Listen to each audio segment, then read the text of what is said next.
अध्यक्ष रमेश दोंगा और तेना भाई पर विधर्मीओ करेला हुमलाने लईने विश्व हिंदू परिषद और बजरंग दळ में आक्रोश जोवा मळ्यो। हिंदू संगठनोए લીમડા ચોકથી મામલતદાર કચેરી સુધી મૌન રેલી યોજી અને વિરોધ નોંધાવ્યો। આ રેલીમાં મોટી સંખ્યામાં હિન્દુ સમાજના લોકો જોડાયા હતા। તો રેલીમાં આરએસએસના વરિષ્ઠ આગેવાન ભાનુ પટેલ પણ ઉપસ્થિત રહી હુમલાની ઘટનાને વખોડી કાઢી હતી। हिंदू समाजना આગેવાનો मुख्यप्रधानने संबोधी मामलतदारने आवेदनपत्र आप्युं हतुं।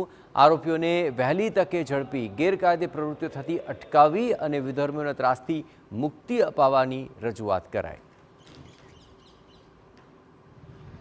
झालावाड़ प्रखंड अध्यक्ष रमेशभाई दोंगा पर जे विधर्मीओए जे हिचकारो हुमलो कर्यो एना अनुसंधाने आज विश्व हिंदू परिषद और समग्र हिंदू समाज ने साथे लई मौन रेली स्वरूपे अहींया मामलतदार कचेरीए आवी अने मुख्यमंत्री ने संबोधी ने मामलतदार मार्फत अमे आवेदनपत्र आप्युं छे। रमेशभाई दोंगा पर विधर्मीए जे घातक हुमलो कर्यो एने अमे वखोड़ीए छीए अने आवो बीजो कोई बनाव अंतिक न बने एना माटे पण अमे आ प्रशासन ने अमारा द्वारा विश्व हिंदू परिषद और समग्र आ हिंदू समाज द्वारा अमे एमने अपील करीए छीए कि आवा अघटित घटना न घटे और बीजी वखत आवुं न थाय। सुरेन्द्रनगरना